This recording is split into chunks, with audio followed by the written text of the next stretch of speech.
ഇത് കിട്ടി. പക്ഷെ ഇതിലും നല്ല ചോക്ലേറ്റ് അതാ.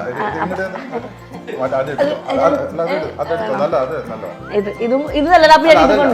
അതിന് ഇത് മാത്രം എടുത്തോ. ഓക്കെ, ഇത്രയും ആക്ച്വലി എനിക്ക് വേണ്ടി വാങ്ങിയതാണ്, ഞാൻ അറിഞ്ഞായിരുന്നു. എടുത്തോ, എടുത്തോ. ഇത് നിർത്താ മതിയോ? ഞാൻ പിന്നെ പോകുമ്പോൾ ഇപ്പൊ കഴിക്കും. എന്റെ ഒന്നുമില്ല.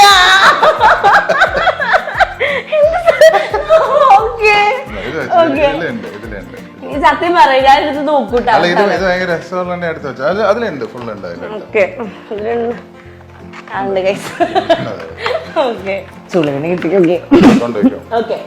അപ്പൊ നമ്മള് ഇവിടെ വന്നിട്ട് മെയിൻ ആയിട്ട് എനിക്ക് ഒരാളെ കാണാം. അടുക്കള എന്ന് പറഞ്ഞാൽ ചേട്ടന്റെ ഈ ഒരു ആരോഗ്യത്തിന്റെ രഹസ്യം എന്താണ്? നല്ല ഭക്ഷണമാണ്. അതുണ്ടാക്കി തരുന്നത് ആരാണ്? അതെന്റെ സ്വന്തം റീനി തന്നെ. നന്നായിട്ട് കുക്ക് ചെയ്യും, അടിപൊളിയായിട്ട് കുക്ക് ചെയ്യും. അപ്പൊ ആളെ വിളിക്കിങ്ങോട്ട്. റീനി ഇവിടുന്ന് വിളിച്ച ചേച്ചി ഫുൾ നാച്ചുറൽ ആക്ടിങ്. ഞാൻ ഓൾറെഡി മൈക്കൊക്കെ കൊടുത്തിട്ടുണ്ട്. അപ്പൊ ഇതാണ് നമ്മുടെ ബൈജു ചേട്ടന്റെ സ്വന്തം ഭാര്യ. പരിചയപ്പെടുന്നു. ഇത് റീനി. റീനിയുടെ വീട് പുത്തമല്ലിക്കര, നോർത്ത് പറവൂര്. അച്ചാച്ചൻ, മമ്മി, പിന്നെ ഇവൾക്ക് 2 ബ്രദേഴ്സ് ഉണ്ട്, 2 രേഖൻ. ഭയങ്കര പോസിറ്റീവ്. അവിടെ വരുമ്പോ ചേച്ചി ചിരിച്ചോണ്ടിരിക്കുക. പിന്നെ ചേച്ചി ഇങ്ങനെ ഫുൾ ടൈം ചിരിച്ചോണ്ടിരിക്കുക. അപ്പൊ ഞാൻ ചോദിക്കാം, എനിക്ക് മാത്രമല്ല ചിരിയുള്ളത് ചേച്ചി. അത് പറഞ്ഞപ്പോഴാണ് ഞാൻ നേരത്തെ ഒരു കാര്യം ആലോചിച്ചത്. ചേച്ചി ഞാൻ നേരത്തെ അവിടെ ഒരു മറ്റേ ക്രോക്കറി ഇതില്ലേ, ഷെൽഫില്, അവിടെ നിന്ന് ഞാൻ ചോദിച്ചു, എന്റെ വീട്ടില് സാധനങ്ങളൊന്നും അങ്ങനെ എടുക്കാറില്ല, ഗസ്റ്റ് വരുമ്പോ മാത്രമാണ് ഇതൊക്കെ എടുക്കാറ്. അപ്പൊ ഒരാൾ പറഞ്ഞു, ഇടയ്ക്ക് എന്നാലും കാണാൻ ക്ലാസ് കാണാറുണ്ടോ?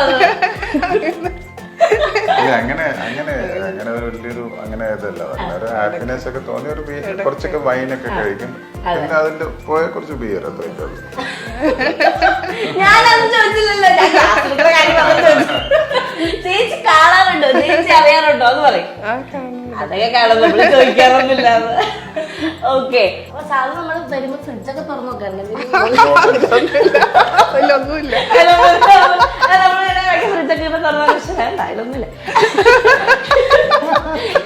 ഇന്നത്തെ ബ്രേക്ക്ഫാസ്റ്റ് ആക്ച്വലി നമ്മുടെ ചേച്ചി നമുക്ക് സ്പോൺസർ ചെയ്തിട്ടുണ്ട്. ചേച്ചി ഇല്ലേ?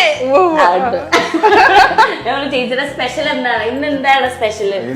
ഇടിയപ്പം മുട്ടക്കറി, പുട്ടുണ്ട്,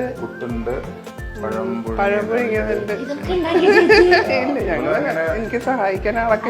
എന്റെ സൈസ് എന്നാണോ ഇത്ര വലിയ? അതിലെ സൈസ് ഞാൻ, പക്ഷെ നമ്മളൊക്കെ കുറച്ച് കഴിക്കും.